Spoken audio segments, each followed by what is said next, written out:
Someone who loves you knows you're getting surgery soon, and they want to help you with the big ass task of planning your life around that shit. Oh, and at least one of those someones is me. Hey y'all, welcome back to Care Work with Chelsea. I'm Chelsea, your care practice partner, and today I'm talking to all my girlies out there having surgery soon, or maybe already in recovery, because planning for big health changes is a lot of work. It's a lot of care work. So naturally, I want to share what I've learned from my surgical experiences to support y'all, because I know what it feels like to feel overwhelmed or just to feel like you need another perspective on how to navigate through this moment. So that's exactly why I'm here. And in today's video, we're gonna walk through a simple framework to guide you through planning both your surgery prep and recovery journey. I last had surgery about 2 years ago. It was a hip arthroscopy and a labral tear repair. Now, that was honestly one of the most traumatic experiences I've been through. And from that traumatic experience, I learned a lot about how to center my ease and my peace while getting my health needs met, especially because I am a Black disabled femme. I'm a Black disabled woman. And in the United States, that means that I am disproportionately subjected to harmful biases in the healthcare system, which kills Black women. It kills Black women in the United States. And so having the tools that you need to guide you through these systems that we know are biased is what can make a difference in your experience being harmful or healing. And with that said, today's episode is not about unpacking our collective trauma, but instead focusing on what I learned and how you can plan your surgery prep and recovery journey using a quick framework. But before we get into the care work coaching for today, we first have to do something very important. And if you can, please get toned up with me, because right now we're celebrating you. Because deciding to have surgery is such a huge step. It can feel scary, empowering, forced, never-ending, unfair, and so much more. And you still decide to do it? You put on your big girl britches and decided to do the damn thing. We have to take a moment to celebrate you. This celebration is exclusively for you, mama, okay? Congrats, mama, you a badass bitch. Congrats, mama, you a badass bitch. Congrats, mama, you a badass bitch. Okay? And can't nobody tell you different. If they do, send them to me. Okay, let me sit down. I'm out of breath in my hip. Was not expecting all of that movement, but I got a little excited for us. I hope that little celebration brought a smile to your face. It definitely did for me. Now that we actually celebrated you for getting to this point, let's move into the guidance now, shall we? The idea to make this video actually came up because a woman in my community, and another Black woman at that, recently shared that she's going to be having surgery soon and that it's going to be the first time she's having surgery too. Now, I remember when this came up at dinner, I rambled a little bit about anti-nausea meds and using alcohol swipes as substitutes, but wanted to give some more thinking, given that I've had a couple surgery experiences now and have some knowledge under my belt that can actually support other Black women in having better experiences in healthcare settings and for care work anywhere. I ended up coming up with 4 buckets to describe the biggest influences in my surgery experiences that I've noticed so far. I even came up with a cute little acronym for them too, so it's easy to remember. Just note that these are just some general categories. If there are specific questions y'all have and want to share them in the community, drop them in the comments or contact me at my links. There's links in the description for my one-on-ones, care practice partner one-on-ones, and for signing up for our mailing list as well, and you can contact me there. So what are those 4 major factors? 1 is the people who supported me. 2 is the environment I was in. 3 is the tools I could access. And 4, the activities that I could take part in as I worked to heal. And to make it easy, just call it PETA, okay? It's PETA. Not like PETA, but PETA. Let's start with the first letter P for people, because the people around you might be the biggest factor in shaping your experience. Talking about the people who are supporting you means both your healthcare providers and your personal support network. And both are essential in very different ways. Now, let's start with your providers. Although your surgeon is a huge part of your experience, they are just one part. You'll also want to have other folks on your care team involved as early as possible so that you have support in preparing and giving input to your surgical team for any adjustments you might need to make your healing journey easier. An example for me was telling my physical therapist about my upcoming surgery. So we ended up spending a few minutes in my physical therapy session creating a list of questions for my surgical team.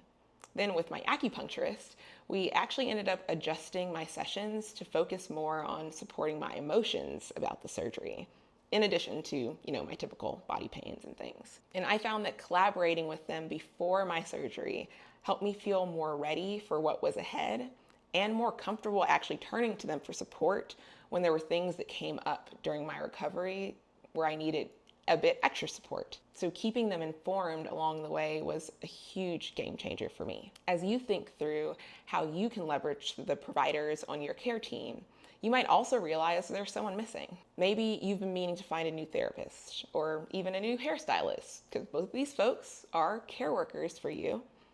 Right now is the time to find them, because having your care team already in place before your operation is going to make your life so much easier.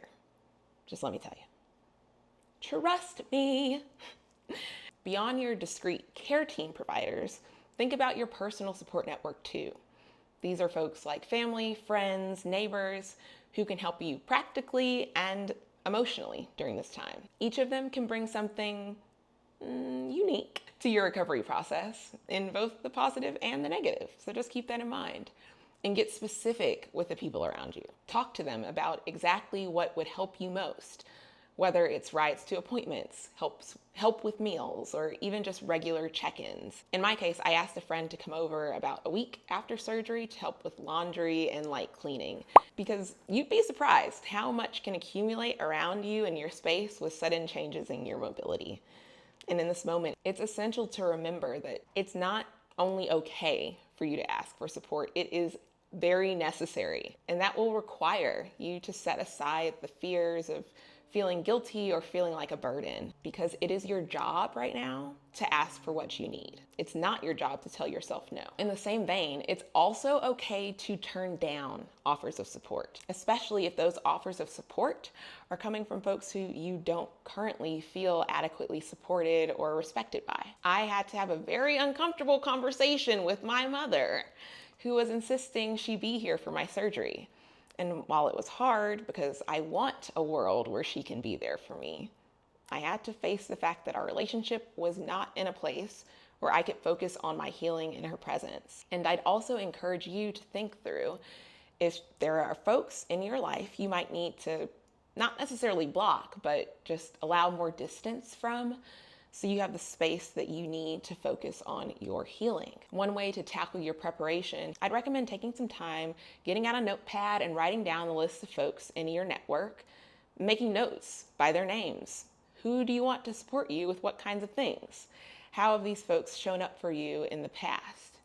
And then get to asking. When it's time to go to those folks, you've got your list of clear set expectations and desires from each of those folks. Use that as a starting point for getting your care needs met, both for your prep and for your recovery. Now, next up is E for environment. Surgery recovery typically means you'll be spending a lot of time at home or wherever you'll be. So making your space feel comfortable and supported is key to a smooth healing process. Think of it in two parts: the necessary modifications for basic access, and then the enhancements for added ease. Necessary modifications are anything you need to be changed in your home to maintain your access to it. This includes any entryways, essential areas, and your immediate surroundings. For example, check how easy it is to get from your building, any parking spots, stairs, or inclines, and take note of any obstacles at your front door, like a heavy door or additional stairs. Then think about how easily you can reach key areas, like your bed, bathroom, and kitchen without strain. Because figuring out how to navigate your space now will help with limiting some of the frustration and stress you might experience from just having big changes in your mobility as you recover. If you're renting, your landlord may even be required to make some modifications for you, including paying for them. But there are definitely other obstacles that are not as easily modifiable, like maybe your bedroom is on the second floor of your home. In that scenario, you're in a multi-story home where your bedroom is upstairs. You could consider temporarily relocating into a common space or a bedroom on the first floor for the period needed for your initial recovery. Trekking up and down the stairs is going to take a lot of energy, and we want you to be spending that energy on internally healing in your body. So if you need to take up space in a different part of your living environment, please do it. Now thinking about what I defined as those ease enhancements, these are the changes that you can make beyond basic access to make your day-to-day recovery experience just that much easier. For me, I set up a recovery station by my bed with all of my essentials: meds, water, fun drinks, snacks, and a tabletop mini fridge to store it all in. I knew I was going to be completely by myself most of the time, and I wanted to be as comfortable as possible. So having those things close by made a big difference. For your recovery spot, whether it's your bed, the couch, a comfy chair, you want to plan to have everything you need in that space within reach. So that means taking time to imagine what would actually make you feel most comfortable. Take an essential area like the bathroom. Depending on where your surgery is, showering or using the toilet may also be challenging. So talking to your surgical team for advice on modifying areas like the bathroom is really important. Whether it's a shower chair or a raised toilet seat, having the right modifications in your bathroom set up beforehand is going to really help you with maintaining the daily care work you got to do for your hygiene anyway, just with less stress and frustration, which we really want for all of us. All right, now that we've talked about getting our space set up, let's talk about the T for tools. Tools in this scenario are not just the medical supplies or medications you'll be given, but any modifications you might need to adjust how you approach returning to typical activities, like your work or any hobbies that you do. Starting with the medical supplies and medications side of our tools, definitely recommend making sure to get your prescriptions and supplies ready before your surgery. So this will include requesting pain medications in advance, plus any additional items like anti-nausea medications or gentle laxatives. I had to have a machine for my leg that was like 50 pounds or something like that. Having your equipment already in your home before your surgery date and knowing how to use it is going to make your life so much easier. Absorbent incontinence underwear is also worth considering for those early days. Might take you a bit more time than expected, and you might have an accident, because I know that was just not me. And I can tell you that urinating on yourself definitely takes more care work than throwing away some absorbent underwear. So definitely give that one a thorough consideration if you have some lower extremity surgery coming up. Now, work and hobby adjustments. These can be kind of tricky. If you're returning to work or any regular activities, this could mean requesting leave or planning a gradual return to your regular working hours and responsibilities, sometimes known as a ramp-up plan. It might also look like arranging accommodations, so you can still have access to all the things you typically do, just using a different set of tools. And I definitely recommend starting these conversations early, whether they be with your community groups or your employers, because it can help you feel just that much more confident as you're starting to unplug for your surgery. And again, as you're starting to re-engage, so you're able to still focus on your healing while you're getting back to the regular activities in your life. Another tip here, an opportunity to reflect, I'd recommend writing down what are the things you're concerned about being able to continue doing as you recover. And once you have that list, take it to the people from our first step, P, whether they're your friends, family, or your providers, so you can both name any concerns that are floating in your head with somebody else, and maybe even have a thought partner who you can chat through those concerns with. I personally found it helpful to chat through this list with my therapist first, who helped me identify some of the concerns that I could just let go of. And we also talked about which providers I could ask for support for those concerns that still remained. Sharing my concerns and my needs with my providers as I was going through this process helped them also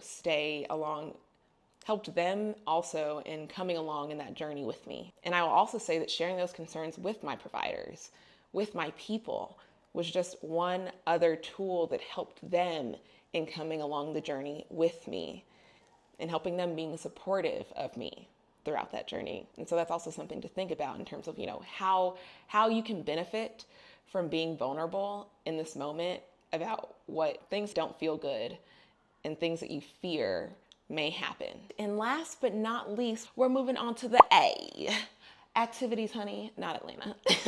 Naming activities explicitly is really important because for you to heal, you have to know and believe that your time recovering doesn't have to be a break from what you enjoy.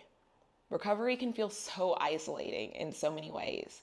So finding ways to stay engaged and connected with the people, places, and things that you love is what is going to make the difference for you physically and emotionally as you recover. So now is the time to start thinking about ways to adapt your favorite activities so they're still manageable for you. In an ideal world without ableism, the activities would just be accommodating for you by default, but that's not where we are. And so it's important to plan for where things are right now so that you can still have what you need when you're in recovery. For me, a big part of my weekly routine was going to the farmer's market for my groceries and just to hang out and enjoy the sun. So I wanted to think through ways that I could still make it to the farmer's market, which is a 30-minute walk away, and have my time in the sun getting my groceries. That looked like inviting friends to go with me who knew they needed to pick me up from my house, carry my groceries during the farmer's market, and drop me back off at home, bringing my groceries up to my apartment and helping me put them away. That was a big change to my routine in getting to the farmer's market. I definitely felt a loss of autonomy to some extent because I wasn't just getting up and going in the same way. But ultimately, still getting my weekly farmer's market visit actually meant instilling autonomy in my life again. I got to still do this thing. I just have to change how I'm doing it a bit to continue having access to that thing. And that's how we need to be thinking during this period of time. What are the things that I enjoy? And how can I think about doing them in just a slightly different way so that it's not me saying bye-bye to this thing, but maybe, hey, I'll see you in a little bit of a different way than we last met. Another activity that I do a lot before my surgery was going to an open mic night for Black creatives. I will say I was nervous to try going to this again because the seats are usually all full. And I was really concerned about the idea of showing up and not having anywhere to sit and needing to leave. And can you guess what I had to do instead? I had to ask someone to get up out of their chair. And while this felt uncomfortable and I didn't know what they were gonna say, they ultimately got up and gave me what I needed. And I had to trust that if that person didn't get up, the next person I asked might. And that, in a nutshell, is the exercise you might need to be going through every day to some extent, depending on, what your people, environment, and tools look like, which are why those 3 factors are so important and came before talking about our activities here. And one last note on these activities is that I also tried very intentionally to stack them. And what I mean by that is, stacking multiple things that I liked or needed to do to make them just that bit easier. So when I was going to the farmer's market, that meant I was hanging out with friends, I was getting out of my house, and I was also getting my grocery shopping done. I would get some food there too, so that I was having a meal that I didn't have to do the labor to cook. And all those things made that experience really enjoyable for me while I was healing. And thinking about the open mic night, food was also served there. So that was another time when I was getting the opportunity to get outside of my house, be in community, and also feed myself. So think about, especially when it might be hard to move around from place to place, how you might be able to stack some of the things that you like doing. If you like going out to eat, maybe you can go out to eat at a show or go to the movies and order some food and be situated so you're not having to think about moving around a big space, because that can be kind of daunting, especially in the first few days, weeks as you're working to recover. So my last reflection tip for you here is about thinking ahead and getting creative with your plans. Taking the time to write down what activities you're looking forward to, what activities you're doing right now that are really filling your cup, and which of those you feel you might not be able to continue engaging with as you're healing. And once you have that list, you can use it to talk with your care team about your timeline to returning to those things. I definitely did this a lot with my physical therapist, so that it's not just you tracking your goals for returning to certain things, but also getting that kind of support from folks on your care team. And if it's not something that you can engage with in the near term, actually putting that date on the calendar for when you're going to get to take part in that activity again, having a placeholder on your calendar for when you're going to schedule doing that thing, and celebrating yourself once you've done it, because that is you meeting a milestone in your recovery journey. And it's something to celebrate, okay? And of course, things can always change in your recovery journey, moving faster or slower than you might expect or hope. So also note, you're gonna have to be flexible with yourself and meet you where you are, even if that means maybe postponing something or finding a replacement for something in the near term. Whew. Wow, that was a lot of information. So can we just take a breath together real quick? Like, let's breathe in and out. Let's do that again, because I didn't get a good breath in and out. All right, I'll leave y'all with this. Know that surgery is a big deal, and you deserve to feel supported and celebrated throughout this time. I know I packed a lot in my PETA framework, and I hope, that something I've shared today resonates with you or will support you as you're planning your surgery prep and recovery. And if you've made it to the end, let me know in the comments what's one activity you're looking forward to doing during your recovery. And it can be something you already enjoy or an idea that this video has inspired.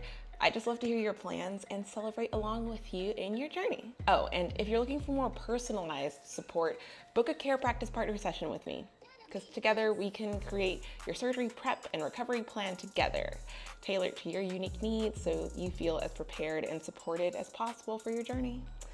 Because I know that simply having access to medical providers sometimes just isn't enough. You might need, or just simply want, some extra support to help you manage all of the care work that comes along with the decision to get surgery.